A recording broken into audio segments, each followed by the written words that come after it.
Hey guys, I want to welcome you all to this session with Matthew Pollard. Matthew Pollard is the author of The Introvert's Edge, and he's a world renowned speaker. Over the last few years, he was the SKO Speaker of the Year for Selling Power magazine. And today, what I want him to discuss is number one, how does he survive as a speaker being an introvert, but also at the same time, how does he command the highest fees and has built a very resilient business, not only from the stage, but off the stage? Because as we believe, speaking is only one of the functions of running a speaking business. So without further ado, I want to get into talking with Matthew about how he got started and how things are going today. So Matt, how's it going? Mate, I'm doing terrific. I'm so glad to do this for you. I think it's amazing that you're putting on so much great content now for the community. No, thank you. Thank you. Yeah, Speaker Up traditionally hasn't done a lot of outbound marketing or um, anything other than being a great directory. So we wanted to implement some of these things and start presenting some of our clients and some of the best speakers to the world. Well, I'm glad to see you doing it. I mean, I feel like a lot of speakers, they get a lot of information from a lot of different sources, and I love the fact that you're kind of creating more like a central repository for where people can list themselves, but also, come to access content to improve in the art and more importantly, the business of speaking. Yeah, I think one of the things that's different nowadays is that a lot of the advice is coming from people who've never done it. So that's why we have you here today. I know the work that you've done. I've worked with you now for maybe 9 months or so. So I know the ins and outs of how you built your team, but I don't think our audience knows that. So take us back to the beginning. When did you get started as a speaker? Yeah, absolutely. Well, so when you talk about having done it, and a lot of people teaching it have never done that. Yeah, you're absolutely right. I feel that you should only look for advice from speakers that have actually created a six or seven figure speaking business. And a lot of times when you see the businesses that they had, it's far more important to understand how they got started and whether or not what they did when they got started will work for you. Because if they started a long, long time ago, there are going to be things that you can grab from that, but there are things that potentially don't work or could be more efficient in a new digitally connected world. I mean, when I first started speaking, I mean, originally I wanted to be a coach and consultant, and I decided that the easiest way to get clients was actually to speak from stage. And so what I did was I call it a three-story deck, but basically whenever I work with someone, and I mean, you don't need to work with me for this, what I do is I say, write a blog post that has the primary problem of your avatar, then I say it now breaks down to three problems, and then say, what is the primary problem? What's the solution? What's the story? Problem, solution, story, conclusion. You can do this, right? And then what I did was I then turned that into a keynote, which was very much, and by the way, you can read this article. It's Why Businesses Only Have Price to Compete, and just copy that. Now, once I did that post, I learned how to articulate clearly my three primary ideas. And then I turned that into a keynote. And so I get on stage and I'm like, so glad I could speak today. I was an introvert, so I was super uncomfortable. So I started with a story. And the reason I did that is the science supports that when you tell a story, it activates the reticular activating system of a person's brain on both the receiver and the teller of a story. So it made me feel comfortable. So I'd go straight into the first story, and then I'd talk about the problem, their immediate realization, the outcome, and I'd make them the hero. And then I'd say, so what can we learn from this? And I would actually say, what can you learn from this? And I'd make it about them. Then I'd move into the second story, and then before the third story, I would actually throw myself under the bus. And this is some great advice I got from a guy called Tom Singer, because the mistake I made originally was I thought I needed to build up my credibility up front, and so I'd talk about myself. And then Tom Singer actually said to me, he's like, Matt, I mean, you've built five multi-million dollar businesses from the ground up. You've got all this success that I will never have. He said, but I hated you after the first 10 minutes because you just said I so much at the beginning. So I moved it with his suggestion between story 2 and story 3, and I used it instead of to build myself up to throw myself under the bus. And I talked about my humble beginnings, the fact that it was 93 doors before my first sale as an introvert. I put up an embarrassing photo of me with acne so that everyone gets to laugh at it, and then I go into my third story. And at the end, I finished with a quote, and I directed people to and if I'm doing this live from stage, I say, now I've got this template, you don't need to hire me for this, but just give me your card and I'll email it to you. And that always led to a ton of clients. Well, very quickly, I started to get offered money to speak from stage. And I would say I had great content. I was a okay to good speaker. And then what happened over time is people would offer to pay me to speak, and then I got paid more, and then I got paid more, and because I was speaking far more, and I didn't have a job where I could keep speaking, so I had to speak more in order to master that art. I ended up getting much better at the speaking craft, and during COVID, I actually I moved to virtual, which meant I had to animate so much more to keep people engaged to that virtual arena. I had two backgrounds, so I had to move between stages. And really, I would say at that point, I became a great speaker because I had to be far more thoughtful about the content as well as the stage presence. And, I just interviewed Justin Patton for the summit. And he was like, stagecraft is everything. And I always thought it was the content, but getting people to access the content is all about stagecraft. So you do need both. But from a starting point, I spoke for free to get clients. And then I started to get paid to speak, and then I realized instead of speaking from stage, I would just go on podcast interviews to get clients. I can do that from home. So now I won't speak unless I'm getting paid. But I mean, it's pretty cool to get paid to go and get clients. And even though I never sell from stage, I'm always giving value, and people always find you and they're like, can I hire you? And if you're more strategic, you can do that well. But I mean, now I've spoken at NSA events, other speaking events, and I'm like, the truth is that if you don't have anything to offer outside the speaking event, firstly, you're not taking charge of the implementation, so you're letting clients down. But then secondly, you can't compete with a speaker like me, because I don't even, while I will never speak for free anymore, the money that comes from speaking goes straight into my marketing budget, because that is a marketing focus for me, and it's to get clients, which means I fuel my entire marketing channel through my entire business through speaker fees that I receive. No, I think that's pretty cool. And how are you finding those first few gigs?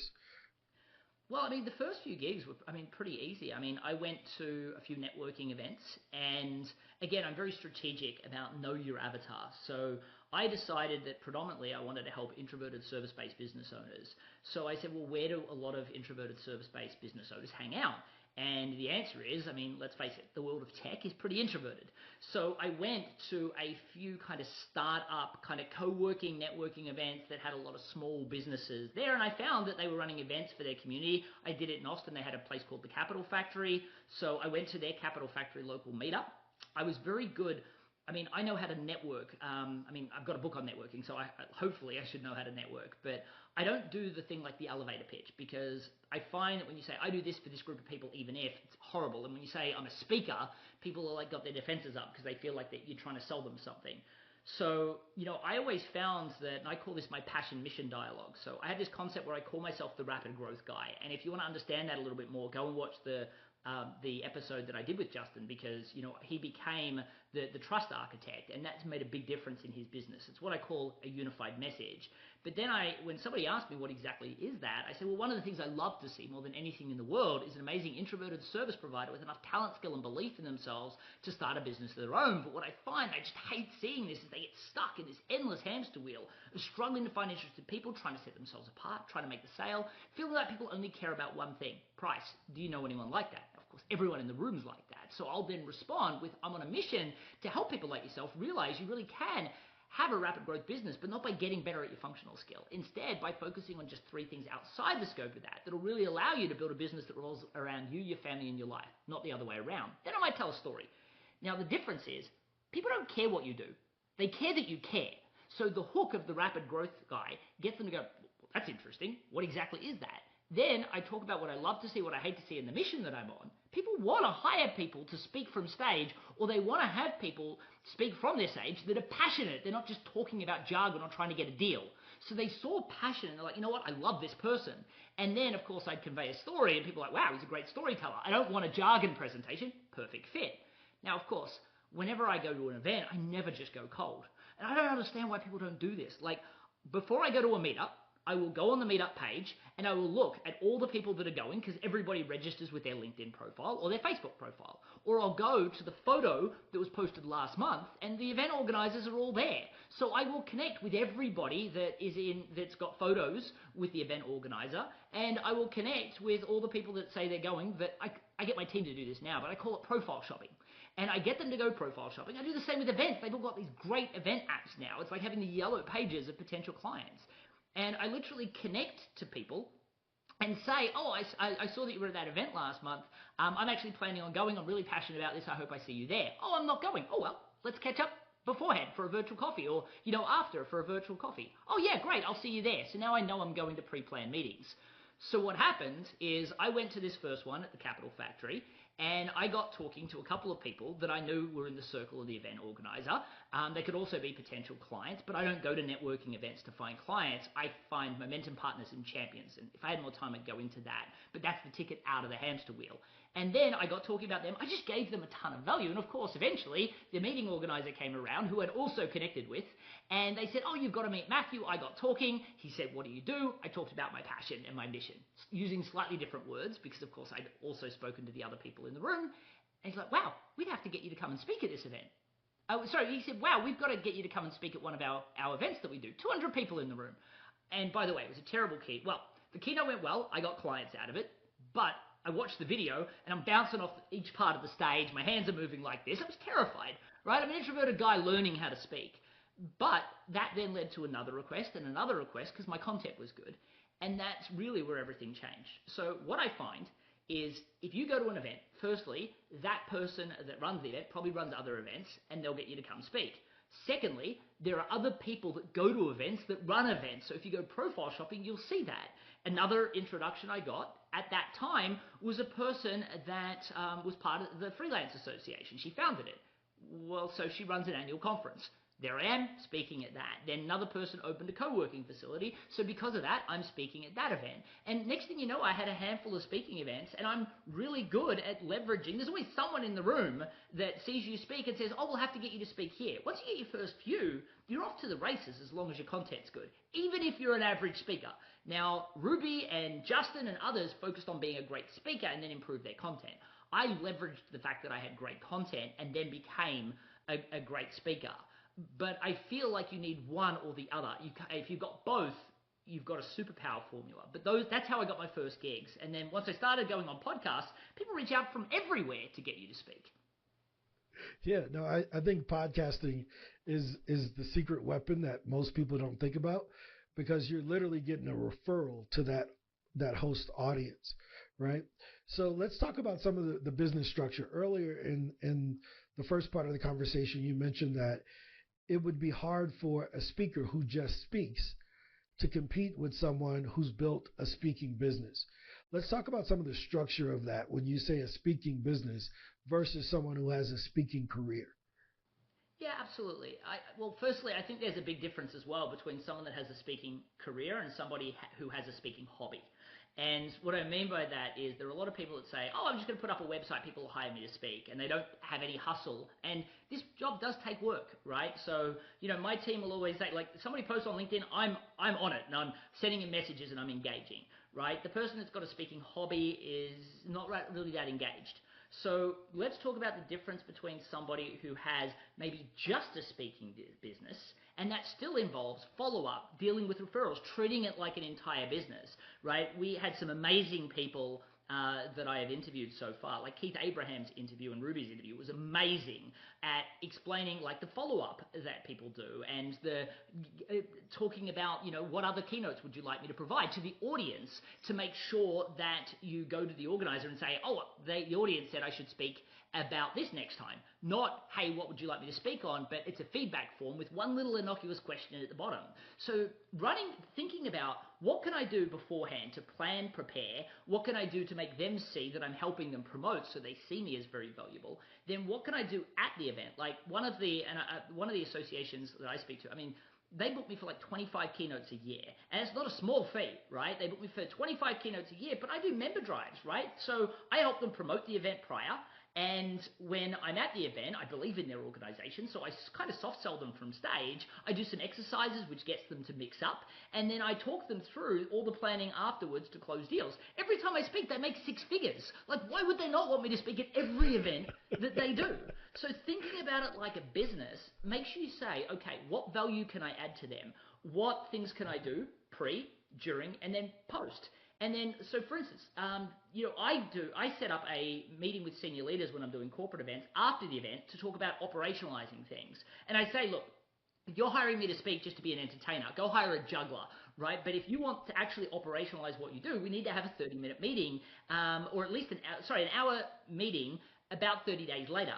And what I'll do is you'll come back with all these questions and things that people have asked. You'll be a little lost, and I want to make sure that this goes from idea and concept to operationalizing it really well. And I find that everything that I do is about operationalizing right there in the room, but you don't want it to lose steam. So if you do that, that also gets you the ability to have a dialogue with them afterwards. Now, there are a lot of people that send birthday cards, they send special presents to the event organizers to thank them, they remember their birthdays. These are all CRM things that anybody running a business should do. But a lot of people don't run businesses, they run speaker hobbies, so they don't do any of those things. Now, let's talk about what I mean by you can't compete with me if you're just a speaker. Now, I'm not trying to say there's something wrong with that, but in the world of marketing, people will say, what's the lifetime value of your client? If whoever's got the highest value of client wins because they can afford to pay more money for the client acquisition.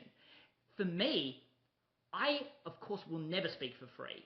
And I always command the same rates. I believe in rate integrity, but I also believe in being negotiable. And what I mean by that is I have a shopping list of, or I would call it a menu of, if you would like me to discount, these are the things that I will provide discounts for, and this is what I get as a result of that, right? So you do a testimonial. You make sure there's a camera crew there with 2 cameras. You send an email out to 3 referrals, right? There's lots of things that you can consider doing in order to reduce your fee, but I won't just reduce it. Now also, I understand that my primary avatar, and while yes, I was honored to be listed as Sales Kickoff Speaker of the Year, and January to March is like crazy sales kickoff season for me, and I speak at all these really big tech events. That is kind of a private outreach strategy. But you can't have 2 strategies on your website. So everything I do speaks to the introverted service provider. And by the way, that association that I do 25 events for, they're all to small business owners, right? So because of that, I've become really, really credible in that space. But I have to charge more for corporate because I make less after the fact. Now, I do sell programs. There's a lot more sales process to that, but it's so easy to speak at a small business and get clients off the back of it. So I am charging a little bit of a lesser fee, which means associations love it, but it's still a larger fee than most people that here are talking. It's definitely in the 5-figure range. So it's not low. The thing that I will say, though, is I still don't actually care about getting paid, even though I won't discount. And I know that sounds counterintuitive, but I can get events no problem. So why would I go to ones that aren't paying?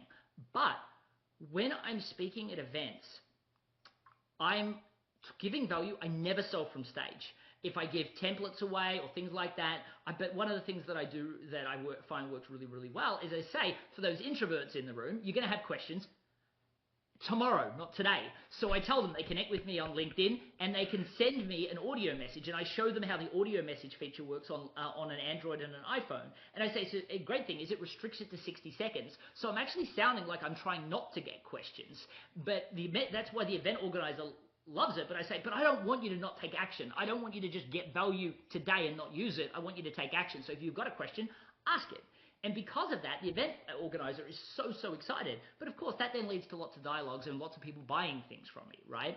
So again, I find that people on stage, they teach, they don't keynote, they don't motivate and inspire action, they motivate and inspire people in the room. And that doesn't lead to ROI outcomes. So what I focus on is, here's the primary outcome, this is what I'm motivating and inspiring them on, the 3 ideas, and this is one thing that's going to blow their mind, but potentially they're going to need advice on how to do that, but I'm going to tell them they don't need to hire me, they just need to work with someone in the room, which again makes the event planner feel like they're comfortable.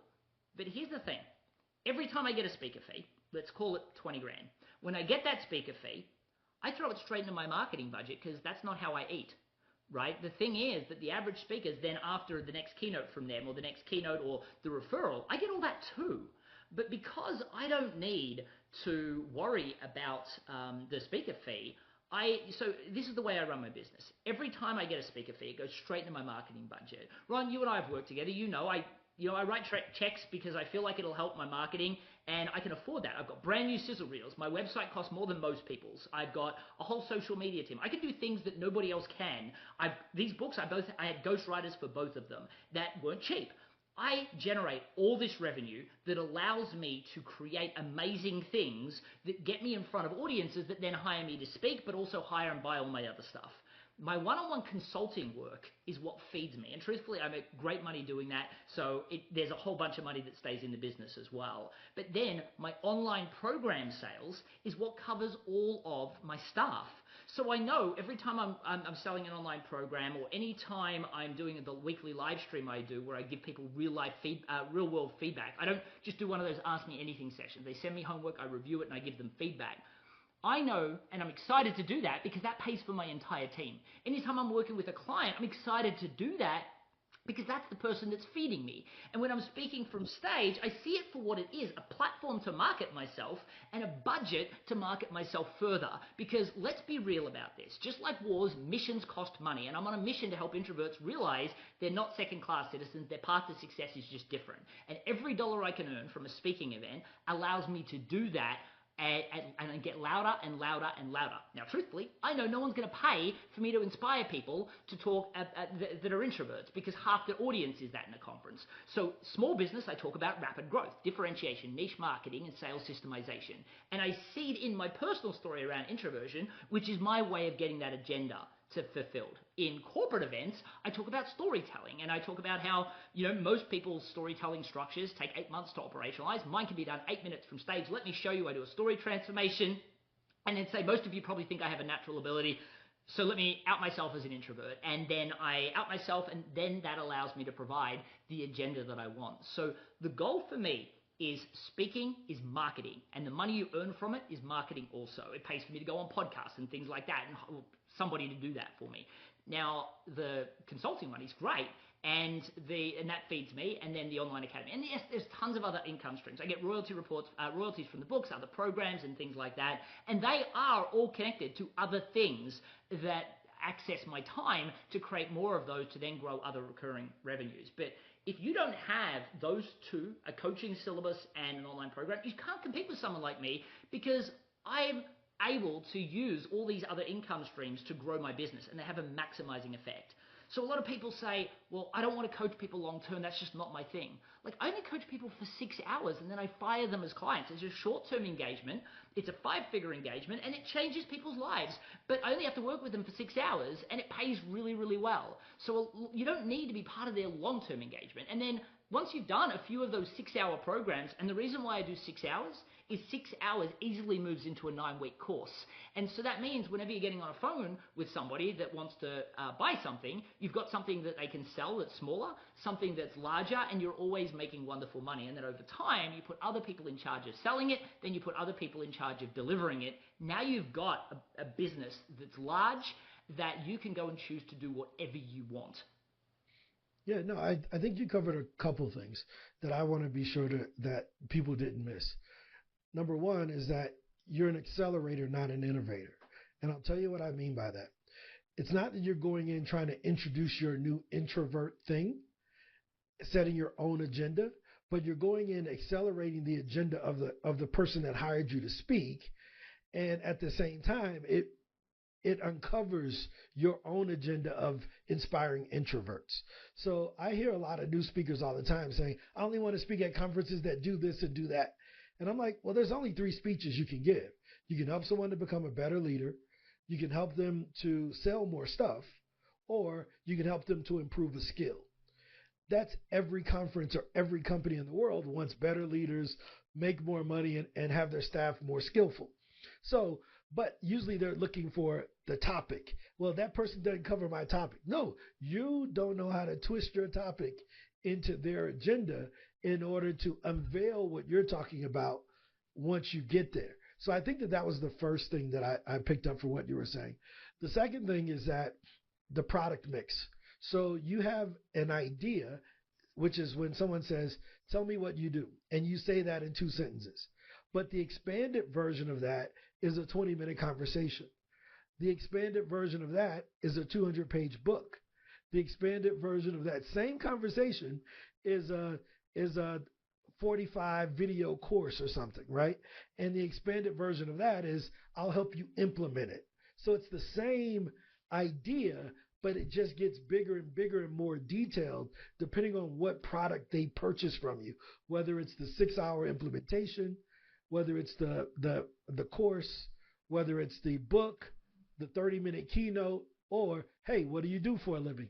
It's all just an extension of that. And I think most speakers get caught up where they just stop at I speak. They stop at the 30-minute keynote and they miss the opportunity in being able to help thousands of people with their course, or being able to help a lot of executives and get the brand reputation that they need by doing consulting, right? So I just want to make sure people didn't miss those two things, because those are the two things that stood out to me that I see as mistakes. I'll make one point on that as well, because I think what you highlighted as well is if you just speak, you're making it all about you, right? That's, I think, like when we were talking, I only want to speak on these topics. That's about you as well, right? What you're really highlighting is an organization has an agenda and they're trying to help their team in a certain way, or they're trying to get them past this specific barrier, or they need this specific outcome. And that outcome's connected with what they think is the most directly connected with ROI. Because no one says, I want better leaders. They want better leaders because they want more ROI in their organization. They want better retention. If they want sales, they want to improve sales. That's obvious. But if you want to introduce storytelling, it's to improve sales cycles, which means ROI, right? So you've always got to think about, you don't say, I want to speak about this. I want to create this ROI for my ideal avatar. What does that look like? And then when somebody says, well, we want you to speak on this topic, if you're like, well, actually my topic's going to be better at delivering ROI for you, say, I'd be happy to talk to you about that. However, I think this is better and here's why. So you can always come back to your primary avatar. But what I find is a lot of speakers get involved in, here's what I'm credible with, here's what I want to speak about.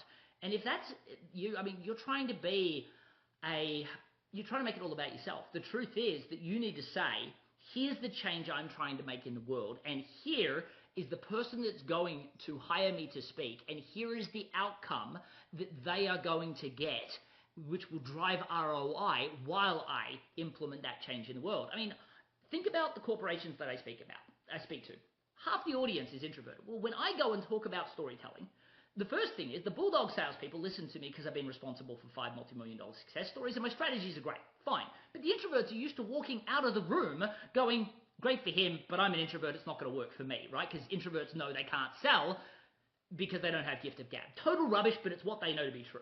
So what I do is I help both groups, which drives ROI. So yes, it's my agenda to change the world, but it also aligns with the outcome the organization wants. So if you think this is the change I want to see in the world, this is the outcome that I want to deliver my ideal avatar, and this is the way that I introduce that change in the world while delivering that ROI, then it's got nothing to do with you. Then you develop your topics around that. And my bet is your topics fit perfectly, but you'll reframe them because, again, if you're thinking the way that we just talked about, then you're not thinking about how you can deliver on that promise and to that outcome and change in the world. What you're thinking about is, here's what I enjoy talking about, which means your content is likely going to be one-dimensional. 100%. And I like that because I didn't know how to say it that way, right? A lot of times when I meet with a speaker who's joining Speaker Up, they say, I have a story to tell. Like, the world needs to hear my story. And my question is, well, once I hear your story, what do I get out of it, right? So if you have this sad story of these horrible things happen to you, but if you don't bring me out of it on the other side with showing how you overcame it or giving me some steps that I can identify with so that I can overcome it, the world really don't want to buy a ticket to hear that story, right?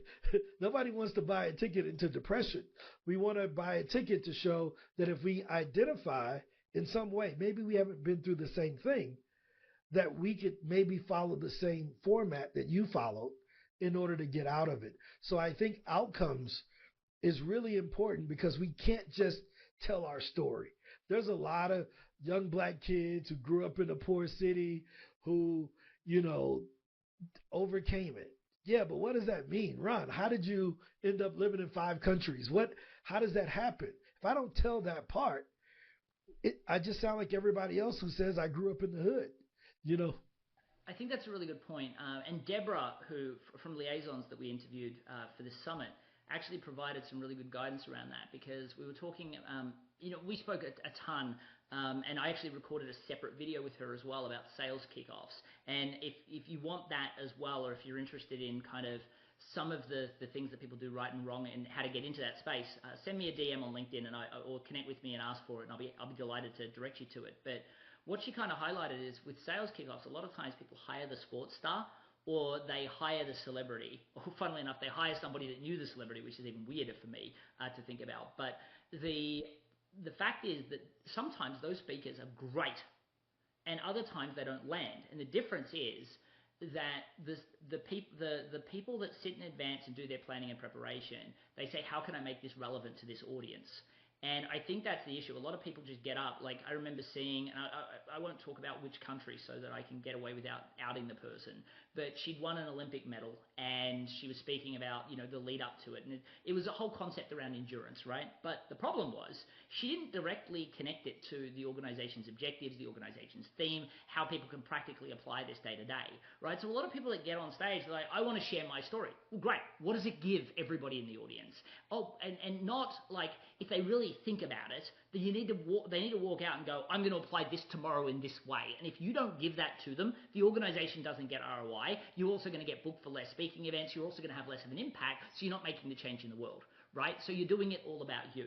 So what you need to be thinking about, if you are that kind of story, a speaker that has that amazing story, you've got to do the same thing. You've got to say, what's the change in the world? What's the ROI for the organization or the small business owner that's going to be in the audience? And then how do I connect my story, but then, and even more importantly, give practical and applicable steps in order to do that? Because this is the thing that I find all the time is that a lot of people go up and they share their story, but they don't give the framework that they thought. Like, I know that it could just be an inspirational story, but the inspirational story of you going from A to B meant that you thought in a different way. And if you decode that into a framework that you put in a template and you give it to the organization, or send a series of videos that hold them accountable to each one of those steps or thought processes, now you're not just a speaker, you're providing actionable outcomes and you've provided a 30-day training, not a keynote. What's it going to take you? Half an hour for all of the videos, maybe to create like one video that goes out every week? It's worth the extra effort. If you stop thinking of, I'm a speaker and I'm focused on creating outcomes, it changes the way you think. Yeah, and guess what? Once they do that and they define the outcome, it's easier to make the course. It's easier to write the book. It's easier to develop the group coaching program. I think that's a great example of how we can summarize the difference between the person who has a speaking career and the person who's running a speaking business. It really depends on where they stop developing product, right? So it's like, okay, I stopped developing product when I got my signature speech. But if we look at the big speakers, the Les Browns, the people like you, the really, mega superstars, Tony Robbins, they have their keynote and then they have a course and then they have a training program and they have books that they've written. If we want to be those people, we have to model what they've done, right? If you just want to be a speaker and just say, hey, I just want to tell this sad story to make people cry and feel sorry for me, cool, but not many people are going to hire you for that, right? Well, I think it's the same as any business. Like if you see people in networking events, they just want to talk about themselves. They don't get a lot of clients. And then there are other people that want to have meaningful connections and they don't get clients either, but they at least foster relationships. And then you get people that go to a networking room that do what I do. They plan, prepare, they're strategic about it, and they get ROI. It's the same as anything. Like, especially in the speaking world, everyone's like, oh, I need to write a book to be credible. Well, firstly, no, you don't. I developed my speaking business way before I had the book. But the second thing is that a lot of times until you start speaking, you don't know how to frame things the right way because you don't get that instant feedback to really create the book. But when you create a book, there's two ways to create a book. One is you create a book that shares your stories. Well, there's three. The second one is you think about the outcome you want the reader to have, and for that you need to know your avatar, and you make it all about them. That's the way you want to do it.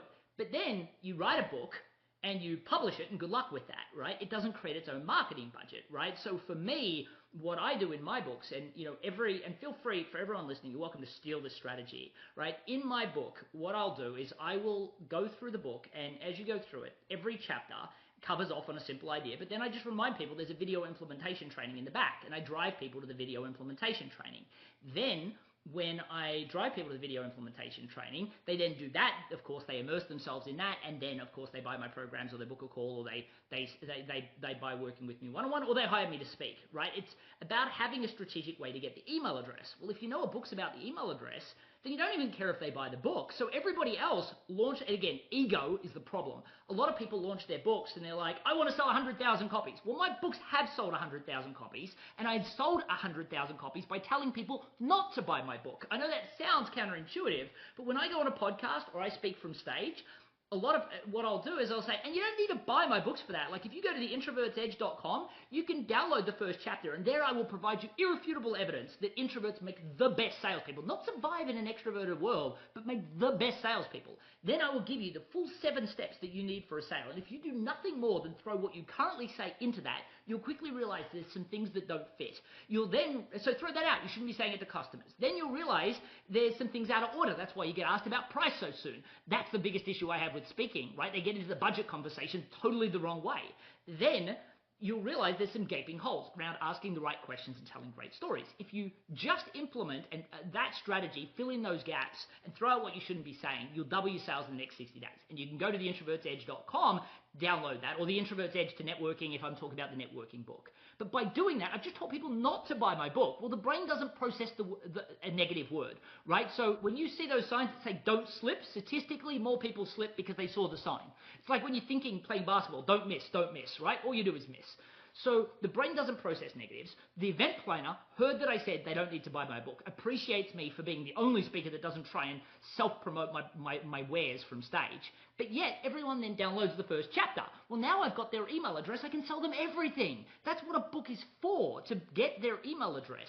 So why wait until they read the book? Statistically, so few people buy the book, then so few people read the book. What do you want to wait till the end and then hope that they're going to reach out? Like when I launched my book, I had over 1 million email addresses that got emailed about my book. There were people like Marshall Goldsmith and Susan Cain that socially posted about my book, and everybody kept saying, just download the first chapter. Everybody else promotes their book saying, buy Matthew's book. 100 people go to Amazon, 20 of them probably get to the page without getting lost. Half of them abandon cart. I get 10 book readers. Of that, maybe 1 finishes the book. Good luck.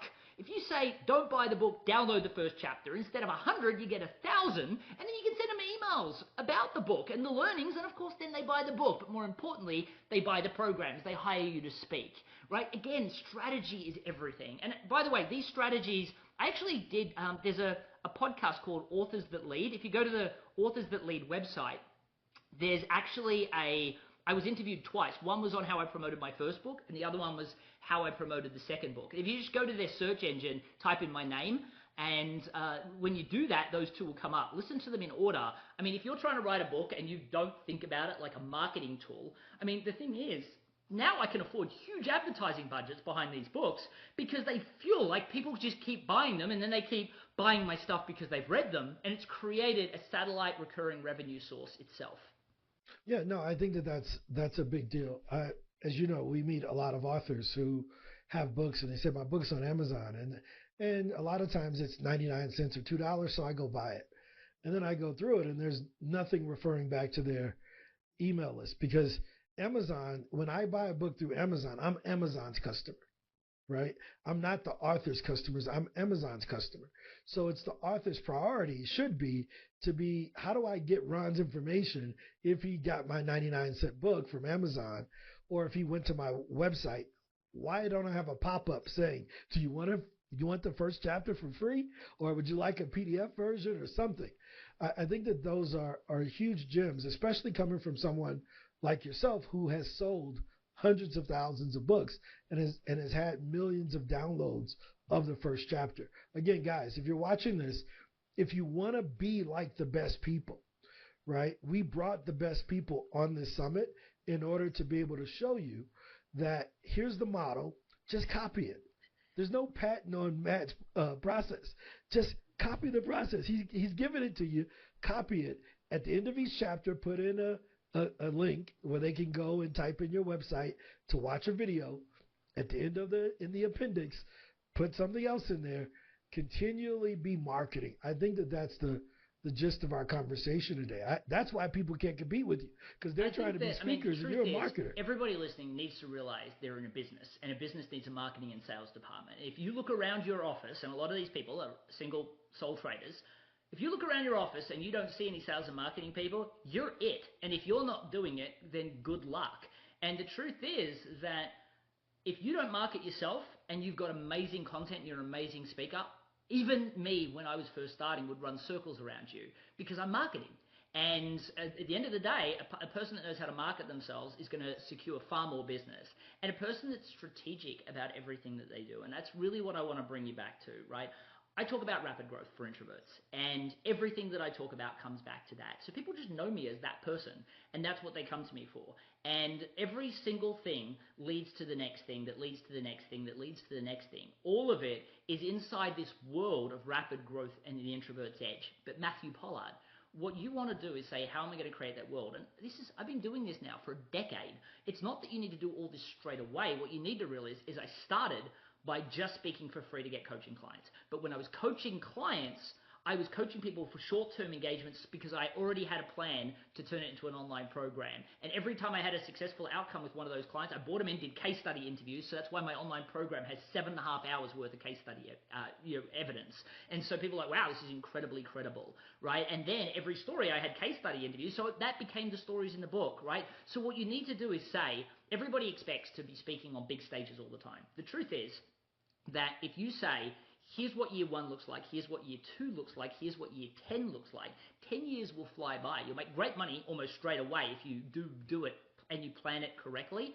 But then you become this force of nature. Is probably like the amount of social media content that I don't do because I've got budgets for it, the amount of people that know about me, the people that have got my books on their desk or on their table or on the back of their bookcases that I can see when I get on stages, and everything is strategic. It's all my whole rule is automate and move on, right? I don't want to be hustling, and I see so many speakers that have been speakers for 30 years, and they brag about the fact that their business is still just them, and they book 100 events a year, and they're able to do. They never sleep. They're always stressed, right? For me, I have a great team. Everyone's like, wow, you're always so busy. I'm like, no, but when I show up, I'm an introvert, right? And I know it doesn't seem like it because truthfully, I'm angry on these kind of summits and things like this because I really want people to make money sharing value. I really believe you can, but not if you don't think about it like a business.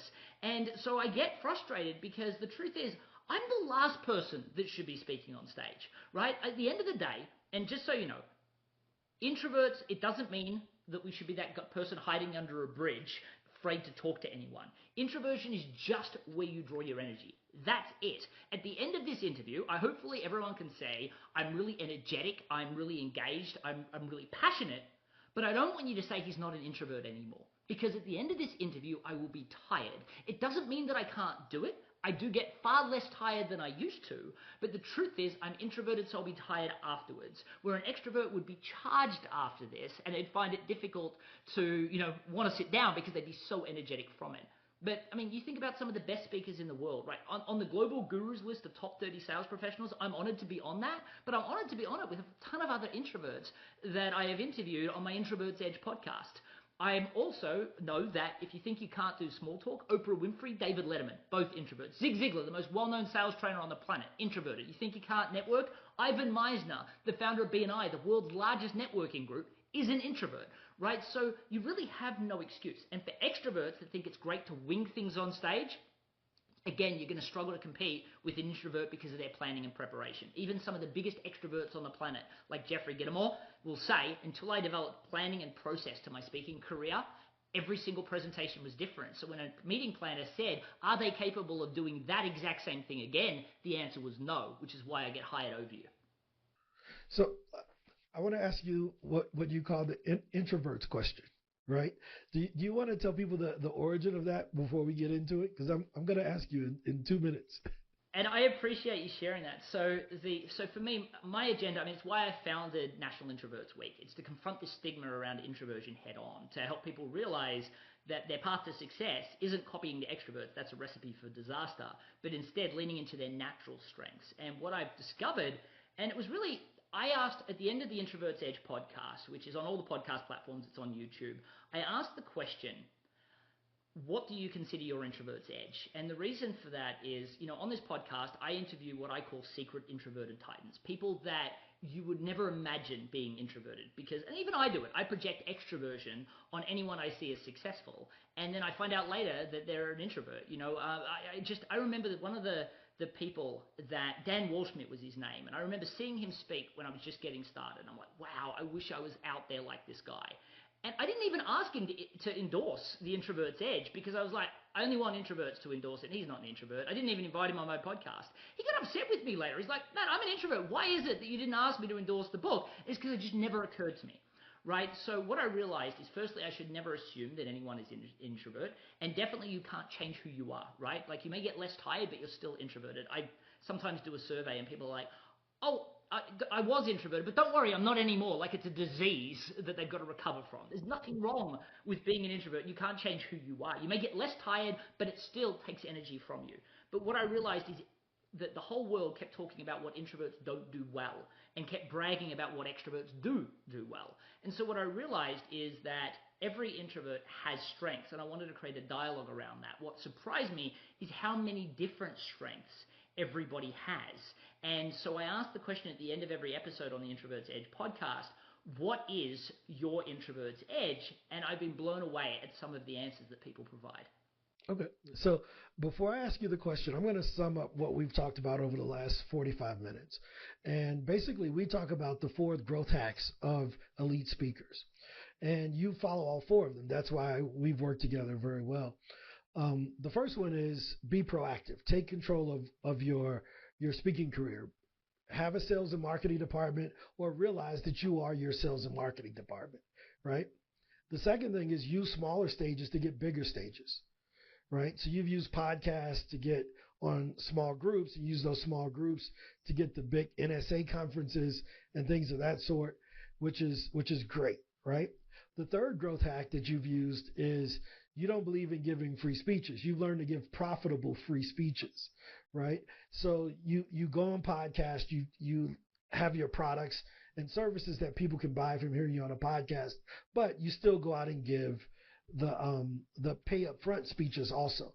So whether you're getting paid up front or on the back end, you're still learning to give profitable free speeches, right?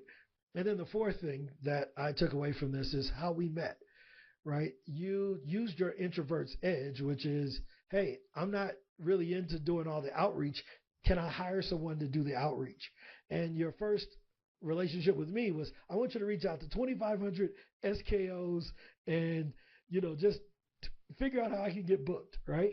And I thought that was huge, because you didn't try to do it yourself. You found that, hey, someone else has this expertise. They made a promise to me that they would work at it until we got results.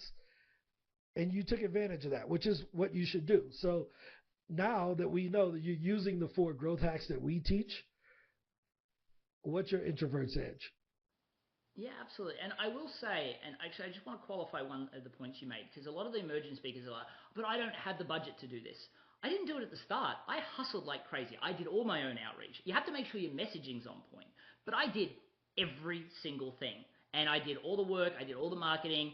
But as soon as I had budget coming in to afford that, and I mean as soon as I had it, then I was plugging into other people to do certain things. Now, what I find is a lot of speakers, they don't validate enough, right? So they're like, oh, so-and-so can help. Like, Ron, you can speak more about this than I can, but I ask a ton of qualifying questions. I confirm things, because what I find is a lot of people are saying I can help emerging speakers, and then you ask them questions about their success ratios and ask them about how they do it and what results they're getting, and they can't back it up. The number of people that when I was looking at social media that I interviewed, and I'm like, great, show me the metrics behind this, and they can't show you metrics because they say you can't do that. Yes, you can.